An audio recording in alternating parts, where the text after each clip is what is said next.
नमस्कार, ठाकूर मसाले चॅनलमध्ये तुमचं खूप खूप स्वागत। आज आपण एकदम रेस्टॉरंट स्टाईल असं मॅनचाव सूप बनवणार आहोत। रेस्टॉरंटमध्ये गेल्यावर आपण अनेकदा मॅनचाव सूप ऑर्डर करतो, परंतु आता अगदी झटपट बनतं। घरच्या घरीच आपण हे मॅनचाव सूप कसं करायचं ते पाहणार आहोत। चवीला अतिशय उत्कृष्ट अशा या मॅनचाव सूपसाठी काय साहित्य लागतंय ते आपण बघूया।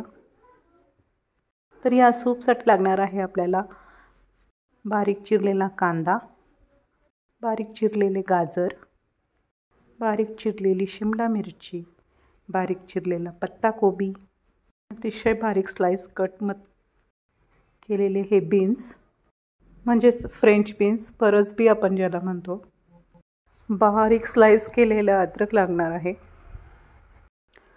कोथिंबीर, लसूणसुद्धा मी बारीक तुकडे करून घेतलेले आहेत, चवीपुरतं मीठ, चमचाभर काळे मिरे पावडर लागणार आहे, tomato sauce, red chilli sauce आणि सोया सॉस, तसेच बारीक चिरलेली कांद्याची पात, 4 चमचे लागणार आहेत आपल्याला कॉर्नफ्लॉवर, बारीक तुकडे केलेली हिरवी मिरची, सोबतच लागणार आहेत व्हिनेगर आणि ह्या ठिकाणी मी नूडल्स उकडून घेतलेले आहेत। चायनीजसाठी ज्या नूडल्स लागतात त्याच ह्या नूडल्स आहेत। नूडल्स उकळल्यानंतर त्यात गार पाणी टाकून नंतर पूर्णपणे त्यात थंड झालेले आहेत आणि आता छान मोकळ्या झालेल्या आहेत। त्यानंतर त्यात ॲड करायचं आहे 2 चमचे कॉर्नफ्लॉवर आणि कॉर्नफ्लॉवर हे व्यवस्थित मिक्स करून घ्यायचं, कोट करून घ्यायचं आहे या नूडल्सला। छान मोकळ्या करून घ्यायच्यात। अशा पद्धतीने या नूडल्स आपल्याला तळून घ्यायचे आहे। मी गॅसवर कढई तापायला ठेवलेली आहे आणि त्यात घेतलं आहे तेल। तेलसुद्धा अतिशय कडकडीत गरम होऊ द्यायचं आहे, नाहीतर नूडल्स ह्या तेलकट होतील। गरम तेलामध्ये कॉर्नफ्लॉवर टाकून कोट केलेल्या ह्या नूडल्स तळून घ्यायचे आहे। किंचित कलर चेंज होऊ द्यायचा आहे आणि क्रिस्पी होईस्तोपर्यंत व्यवस्थित फ्राय करून घ्यायचे आहे।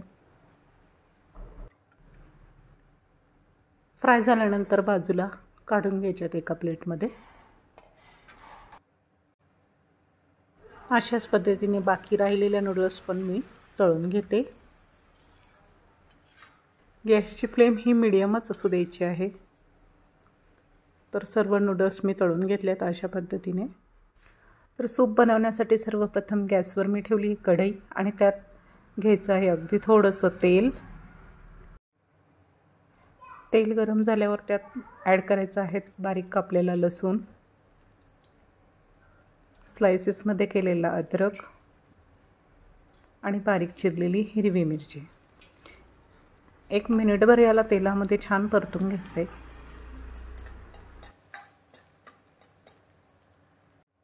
आणि लगेचच त्यात बारीक चिरलेला कांदा ॲड करायचा आहे। फक्त 2 ते 3 मिनिट हा कांदा तेलामध्ये व्यवस्थित परतून घ्यायचा आहे। याला आपल्याला कलर चेंज होऊ द्यायचा नाही, ओव्हर कुक करायचं नाही आहे। मॅनचाव सूप बनवताना सर्व भाज्या ह्या डायसेसमध्ये बारीक कट करायच्या आहे। त्यानंतर ॲड करायचं आहे गाजर, शिमला मिरची,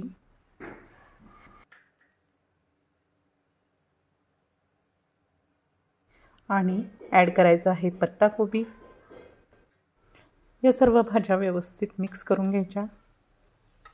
सर्व प्रकारच्या भाज्या यामध्ये असल्यामुळे हे सूप हे अतिशय पौष्टिक असतं आणि अतिशय उत्कृष्टसुद्धा लागतं। त्यानंतर ॲड करायचे आहेत बीन्स। या सर्व भाज्या 2 ते 3 मिनिट छान परतून घ्यायच्या आहेत। त्यानंतर काळे मिरी पावडर घालायची आहे 1 चमचा,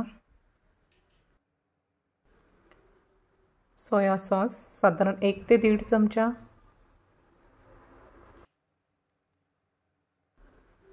त्याचप्रमाणे चिली सॉसही तेवढंच घ्यायचं आहे. ॲड करायचं आहे टोमॅटो सॉस. हे सर्व सॉसेस या भाज्यांमध्ये व्यवस्थित मिक्स करून घ्यायचं आहे. ह्या सर्व सॉसेसमध्ये थोड्या प्रमाणात मीठ असते, त्याच्यामुळे जेव्हा आपण मीठ ॲड करू तेव्हा टेस्टनुसारच ॲड करा. टेस्ट अकॉर्डिंग घेतलं आहे मीठ. पुन्हा मिक्स करून घेऊ. अगदी थोडंसं ॲड करायचं आहे व्हिनेगर. तर मी साधारण 1 चमचा व्हिनेगर यात ॲड केलं आहे.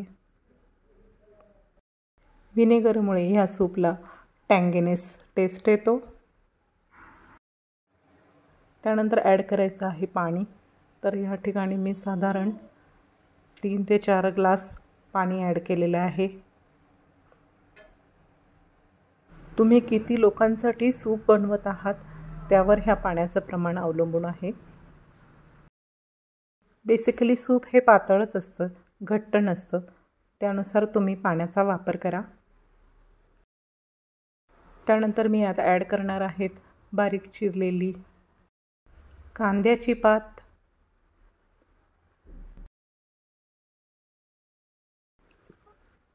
आणि भरपूर अशी फ्रेश बारीक चिरलेली कोथिंबीर.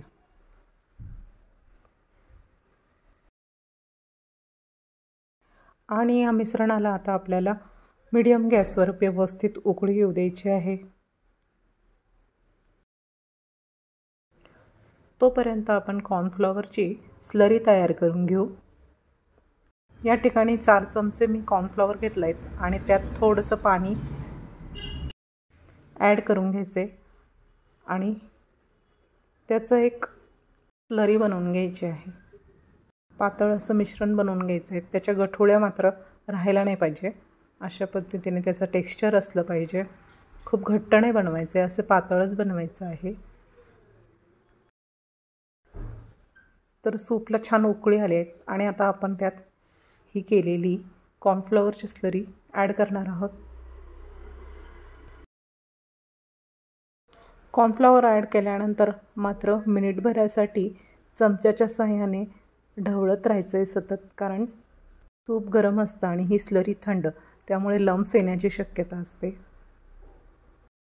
आता फक्त 1 ते 2 मिनिट उकळी येऊ द्या. उकळी आल्यानंतर ही आपली अँचोव सूप अगदी रेडी आहे. फ्राय केलेल्या नूडल्स टाकून तुम्ही गरमागरम सर्व करा. व्हिडिओ आवडल्यास नक्की लाईक करा. Thanks for watching.